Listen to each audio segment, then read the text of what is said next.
encore? Rien, mais c'est plus lourd que je ne pensais. Je crois qu'il va me falloir 2000 francs de plus. C'est sérieux? Comment si c'est sérieux? Rien du tout, vous m'entendez? Rien du tout! Je veux 2000 francs, nom de Dieu, janvier!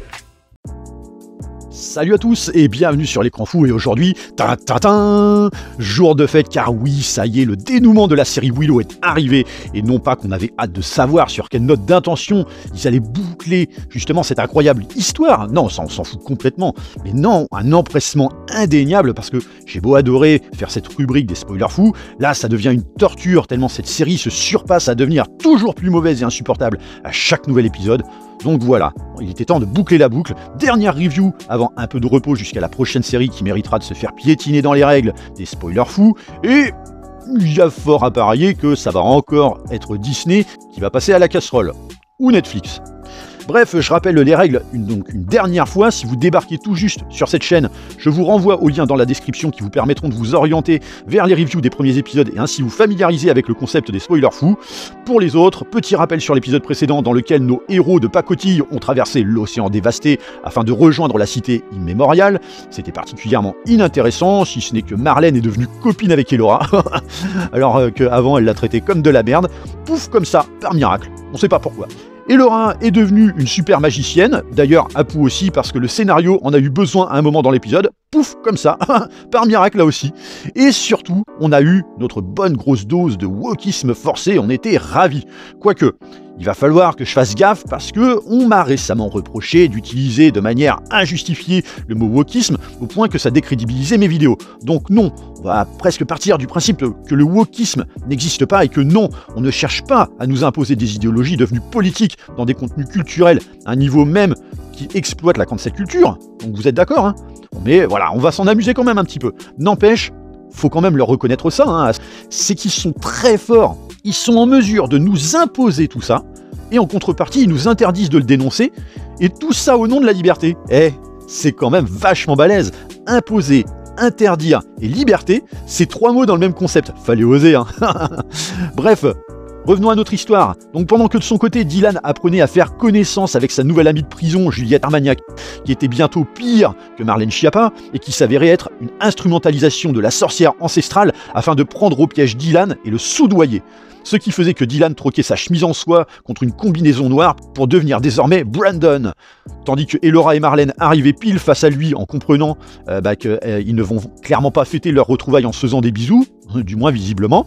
Et donc, quid des autres héros? Ils sont restés en arrière parce que tu comprends, faire tout ce chemin à raison de peut-être 2 semaines de voyage et autant de risques traversés, ce serait quand même triste de faire les dernières minutes récentes.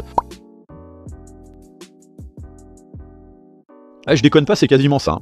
Et donc c'est parti pour ce dernier opus qui reprend avec Brandon, et donc qui fixe sa frangine et sa meuf via un regard assuré à la limite de la condescendance pendant presque 30 secondes, puis dans la seconde qui suit, du coup, le jeune homme de venir enlacer les deux demoiselles en précisant qu'il sait que sa copine est finalement Elora, ce qui ne manque pas de surprendre la blonde, qui était d'ailleurs devenue rousse l'épisode précédent pour redevenir blonde à la fin de l'épisode. Et maintenant elle est à nouveau rousse, c'est génial. Non mais arrêtez de dire que c'est du faux raccord. D'ailleurs, pourquoi elle a changé de couleur de cheveux? Qu'est-ce qui provoque ce changement? Sûrement la magie, enfin je dis ça. Je ne fais que vous donner une explication potentielle, hein, pas certaine, potentielle, simplement parce que c'est pas le scénariste qui va le faire. Et nos deux héroïnes ne pas être super rassurées dans le sens où d'un côté elles ont Brandon et de l'autre elles ont les 3 méchants pas beaux qui leur bloquent le chemin de retour. Donc oui, les 3 méchants vu que, rappelez-vous, le 4e, donc la femme oiseau a fini en confetti. Bref.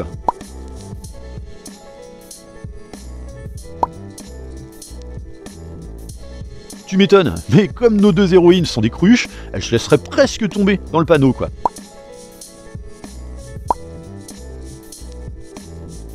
Oh bah oui tiens, elle t'a fait kidnapper, elle t'a laissé crever pour qu'ensuite tu puisses te plier à sa volonté, mais surtout qu'il y a largement moyen de confirmer que non, la sorcière ancestrale est vraiment une connasse.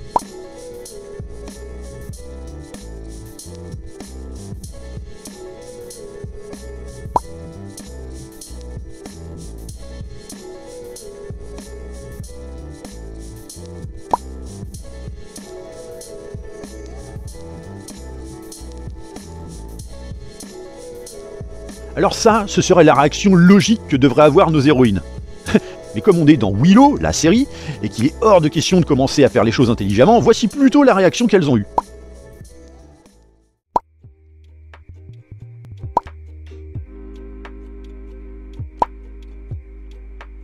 Ah non, j'exagère à peine, hein. Et donc c'est parti pour aller rendre visite à la méchante, que dis-je, la gentille sorcière ancestrale, si l'on en croit Brandon. Mais pendant ce temps, que font nos autres héros? Oui, parce que bon, eux, ils sont restés sur leur falaise. Et bien après avoir fini en gros une partie de Scrabble via une victoire de Jade avec le mot woke en mot contre triple, en même temps avec un W et un K dans le même mot, ça va vite, hein. Et bien tout le monde s'interroge sur quoi faire maintenant.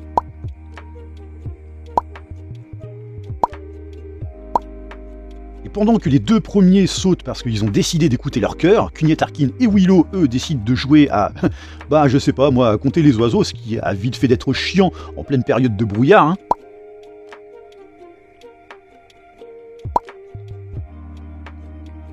Hop.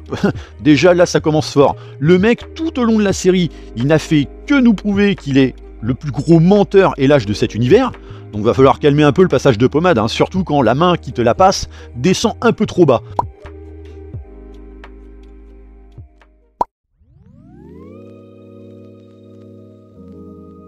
Ok, ouais. Alors en gros, toi, tu décides de te taper un trajet retour en traversant un océan sur des centaines de kilomètres, avec des guibolles de 20 cm, tout seul, pour aller retrouver ta fille, quand tu sais qu'elle est de toute façon menacée, comme tout le reste de ce monde d'ailleurs, hein, par une force que finalement tu as décidé de ne pas aller affronter, après avoir fait quand même 2 semaines de trajet initialement prévues pour ça. Enfin je dis rien, mais en temps normal, là, avec ce genre de réaction, Willow se ferait traiter de péteux. Mais voilà, dans une telle série, on n'aura qu'à dire que qu'il est avisé, hein.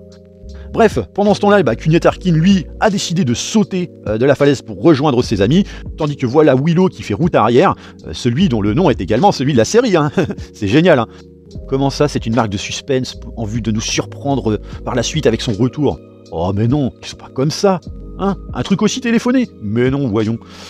Pendant ce temps, Brandon invite donc Elora et Marlène à le suivre dans le temple, quand justement elle constate que le Fanta semble couler à flot ici.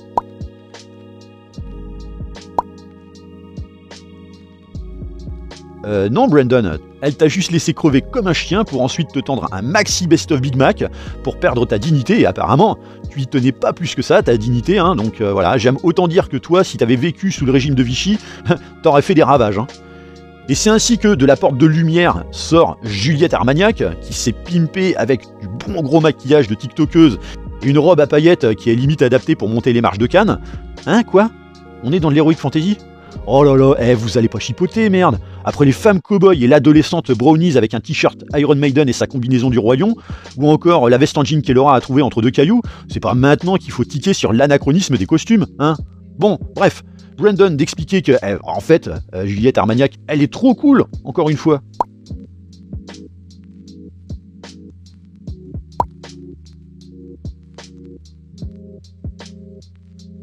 Et donc de rajouter qu'en fait, elle n'est qu'une messagère pour libérer le Virm, donc une fameuse puissance ancestrale que Willow qualifiait de malfaisante, et qui veut réduire ce monde au chaos. Et en fait, tu te rends compte que l'univers de Willow, via cette série, c'est Bullshitland, quoi.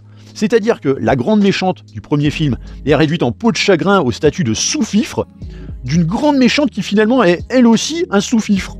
Donc la série Willow, ou comment détruire encore plus des œuvres d'antan, et des personnages qui étaient quand même assez en couleur. Mais voilà, bon, bref, nos deux héroïnes semblent pas plus s'emballer par l'idée de rejoindre Juliette Armagnac en traversant la porte de lumière.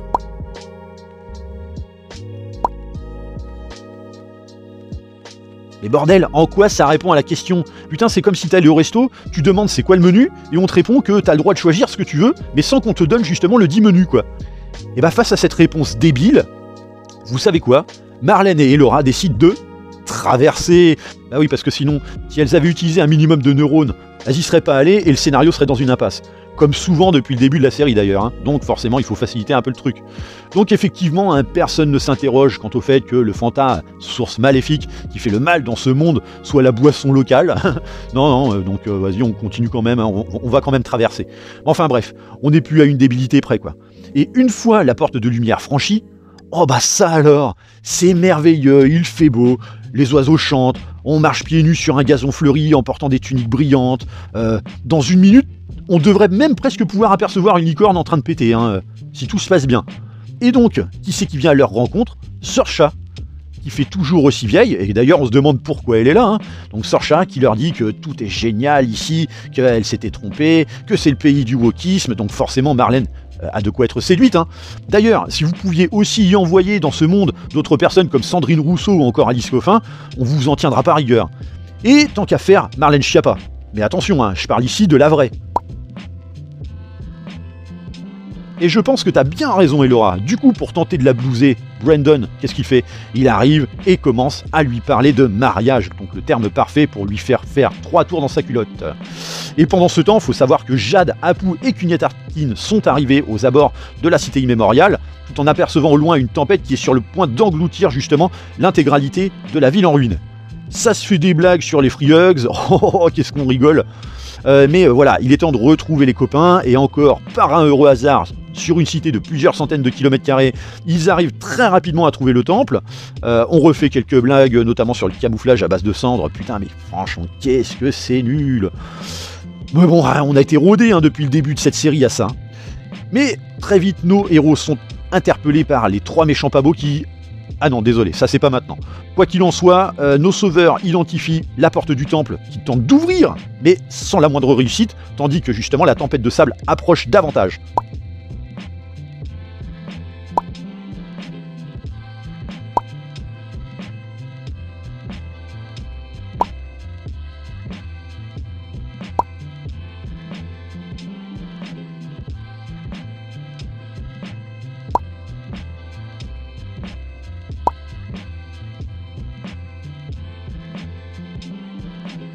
Bref, on comprend que Apu n'est pas trop aidé hein, avec ses acolytes, et trop tard, la tempête s'abat sur eux, les transformant en pierre. Ça c'est quand même fabuleux hein, qu'une tempête transforme les gens en pierre. Pendant ce temps, dans le pays de Candy, Elora et Brandon s'ébrouent dans l'herbe, comme il l'avait fait au tout premier épisode, sans que celle-ci ne se pose la question de la présence de Brandon ici, puisqu'il est censé être au temple de la cité immémoriale. Mais bref. Et donc le jeune queutard de la pâtée comme il peut...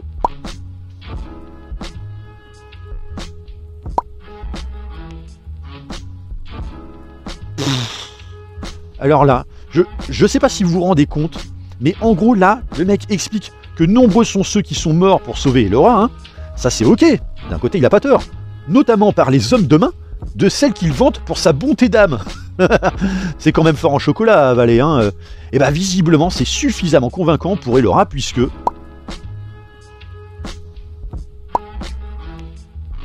Et Elora d'accepter une coupe de Fanta, car dans ce monde merveilleux, c'est comme ça qu'on demande une femme en épousailles en lui proposant un verre de soda. C'est génial, hein. La meilleure demande en mariage du monde. Tandis que de son côté, Marlène échange avec sa mère, sans elle non plus s'interroger quant au fait que, justement, Sorcha soit présente parmi eux.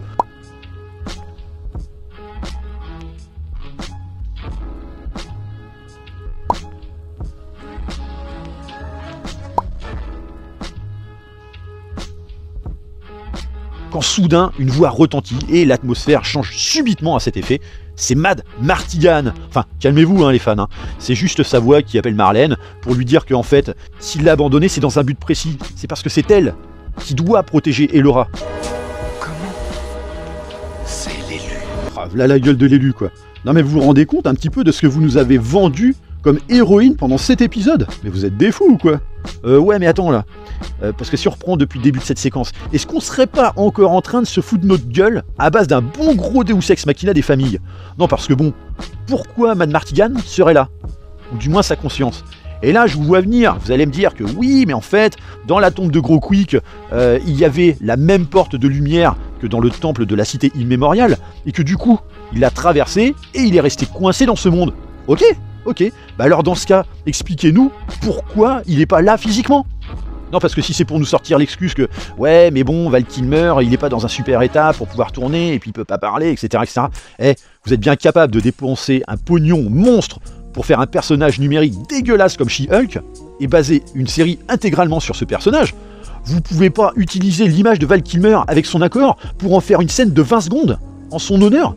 Bon, ceci étant, vu la gueule de la série, je suis pas certain que ça aurait été un honneur pour Val Kilmer.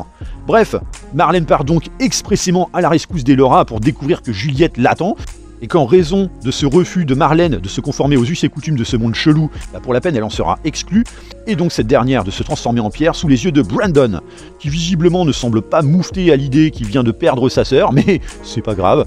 Il va tout de même pas remettre en question tout ce qui l'entoure, hein, dont la bonté d'une soi-disant sorcière qu'il connaissait ni d'Ève ni d'Adam 24 heures plus tôt, mais bon, voilà quoi. Et c'est alors qu'on assiste aux noces de Brandon et Elora, donc la demoiselle s'avançant naïvement jusqu'à l'hôtel, sans se demander comment ça se fait que tous ses copains d'aventure sont présents. Ouais, Cugnet Arkin, Apu, Jade, parce que tu comprends, l'envie de savoir ce que cache la braguette de Dylan, maintenant qu'il est devenu Brandon, est un peu trop forte. Ah et puis oui, j'oubliais de vous préciser que 2 minutes avant, Elora était rousse et maintenant elle est blonde. C'est ça la magie de Disney, hein? Enfin je veux dire, la magie des scénarios de merde. Enfin au final, c'est un peu pareil de nos jours. Et alors Juliette Armagnac, en guise de curé, propose donc à Elora de faire son choix ici présent en acceptant d'épouser Brandon. Et alors qu'elle s'apprête justement à valider la demande par une galoche douteuse, soudain...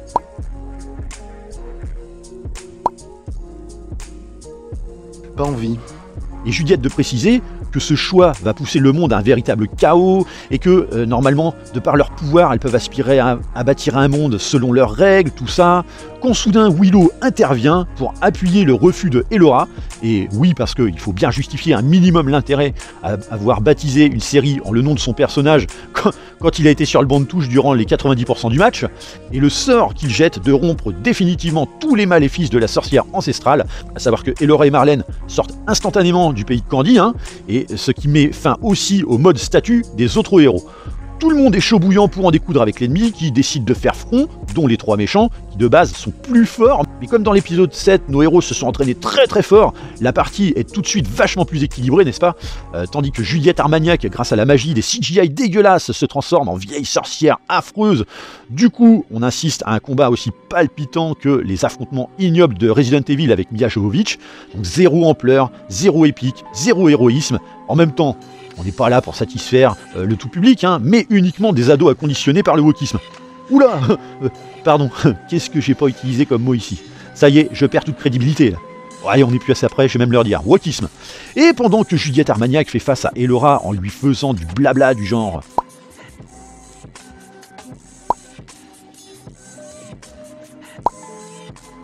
Oh mais merde ta gueule, putain je sais pas, passe à l'acte et nous fais pas chier. Ça c'est typiquement le blabla habituel de la personne qui n'est pas en confiance, alors que si elle était si forte, elle buterait son adversaire et point final. Tu t'emmerdes pas à discuter avec ton ennemi. Tu sais, c'est un peu comme dans les films où le méchant explique tout son plan au héros, tu sais. Et ça a aucun intérêt puisque normalement t'es censé le buter, donc bute-le tout de suite et fais pas chier. Du coup Apu, qui venait de récupérer la baguette magique d'Elora, qui traînait par terre, tente de blesser la sorcière par un sort, mais malgré tout l'effort qu'il fournit, c'est sans succès, et notamment Apu finit littéralement épuisé. Du coup Juliette empoigne la baguette, la brise, et envoie Apu dans le monde de Candy, sauf que le monde de Candy, hein, quand Elora le redécouvre, pour voir si justement Apu va bien, découvre que finalement il ne s'agit qu'un univers de chaos et de désolation, qui se cachait derrière une image de pays merveilleux. Et là, Elora, qui est redevenue rousse, hein. Donc, comme elle n'a plus de baguette, Elora est un peu sans défense face à la sorcière, mais grâce à la magie de... Enfin, vous connaissez la suite maintenant, hein. Eh bien, Elora n'a plus besoin de rien pour invoquer le pouvoir qui est en elle. C'est extraordinaire. La voilà puissante, elle peut avoir de la magie à volonté. Donc ouais, super, ok. Donc la fameuse baguette de Cherlindrea qui était à l'origine dans le premier film de 1988, en fait, n'a absolument aucune utilité. C'est fabuleux. Et ainsi, donc, elle fait voler 20 mètres derrière la vilaine sorcière en effets spéciaux immondes. Et alors que l'ennemi s'est dispersé en groupe de 1 afin de mieux prendre par surprise nos héros, Jade, Marlène et Cugnet Arkin s'apprêtent à les accueillir quand soudain...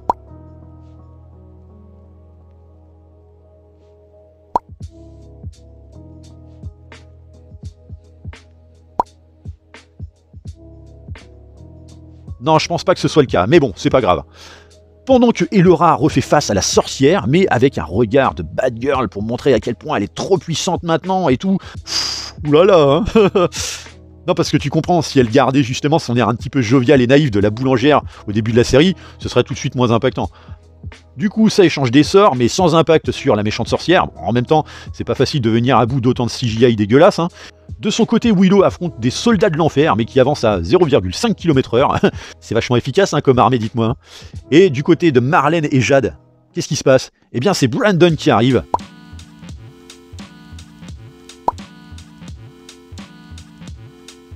Mais mec, t'as vu sa gueule? Et t'as vu l'état du monde autour de toi par sa faute? Tout est devenu un véritable enfer, bordel. Mais bon, pour pas s'en rendre compte, faut soit s'appeler Brandon et avoir un QI d'huître, ou alors être un personnage qui a été écrit par le même scénariste que celui qui a écrit la série Willow. Oh bah ça alors, ça tombe bien, dites donc, le combo ultime.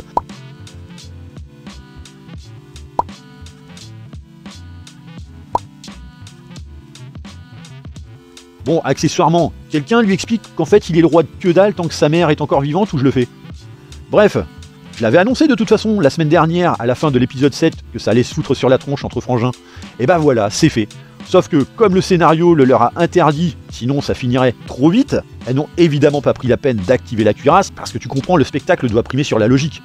Et Laura, de son côté, semble désespérée à l'idée d'être sans défense face à la puissance de la sorcière, et grâce à sa capacité de téléphonie à distance qu'on avait découvert la semaine dernière, Willow lui passe un coup de bigot pour la rassurer. Du coup, Laura se sent remonter à bloc comme un coucou, et commence à balancer des sorts qui font déjà un peu plus bobo, et se jette même sur la sorcière.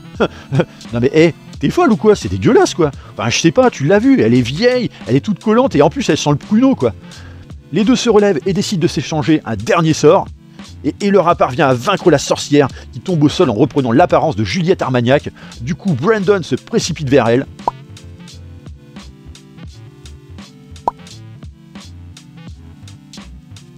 Et c'est ainsi qu'elle lui roule un méga patin, Brandon oubliant qu'il est quand même en train d'échanger sa salive avec une vieille sorcière toute moisie. Oh, c'est dégueulasse, merde. Puis, adieu la sorcière.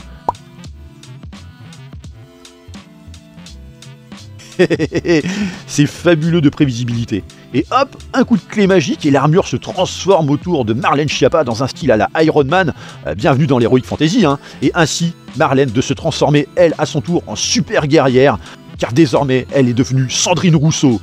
Et c'est ainsi que Brandon, contaminé par le baiser pourri de Juliette Armagnac, et sa sœur se foutent sur le beignet de toute leur force, jusqu'à ce que Sandrine Rousseau terrasse l'ennemi, mais avant de donner le coup de grâce dans la tristesse, puisqu'elle se dit que de toute façon tout est perdu pour pouvoir ramener son frère à la raison, Elora l'interrompt dans son élan pour lui rappeler une chose importante.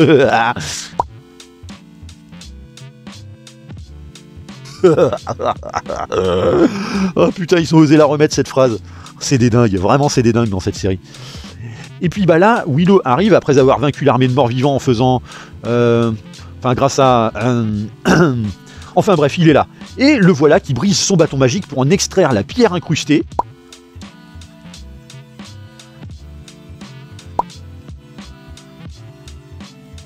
En fait, le caillou magique, c'était une carte SIM, quoi. Soudain, grâce aux paroles de l'amour, Dylan revient à lui et des ténèbres on repasse systématiquement à la lumière, comme ça, pouf, instantanément, en un claquement de doigts, comme Jacouille. Jour, nuit, jour, nuit. Et qui c'est qui arrive par la même occasion? Le mec que le scénario avait complètement zappé, à savoir Cugnet Tarkin, qui a donc affronté 3 ennemis à lui seul hors champ, hein, c'est fabuleux, alors que normalement, même à 6, il galérait contre 2 ennemis, quoi. Bref, on pleure sur le sort de Apu, alors que de toute façon, on sait pertinemment qu'il n'est pas mort. Il est juste bloqué dans le monde de chaos, hein, donc voilà, on ne la fait pas, hein, on n'est pas stupide. Même si vous pensez chez Disney qu'on l'est. Hein. De toute façon, il faut bien trouver de quoi alimenter une saison 2, qui, espérons-le, ne verra pas le jour. Il ne peut plus rien. Nous arriver d'affreux maintenant. Alors oui et non, car tout le monde évidemment a conscience que si la sorcière est morte, le fameux Virne existe encore et qu'il reviendra, sauf si, on l'espère toujours, la saison 2 ne voit pas le jour. Et nos héros de repartir chez eux, sous un soleil rosé. Et comme effectivement la série ne semble pas vouloir sacrifier ses héros, comme souvent dans ce genre de série, à moins qu'il soit un homme caucasien et qui ne porte pas de chemise en soie, hein, et ben Apu se réveille effectivement au milieu de cadavres dans le monde infernal pour apercevoir une itération d'Elora en tenue de cuir, donc une itération forcément maléfique, hein, créée pour le soudoyer.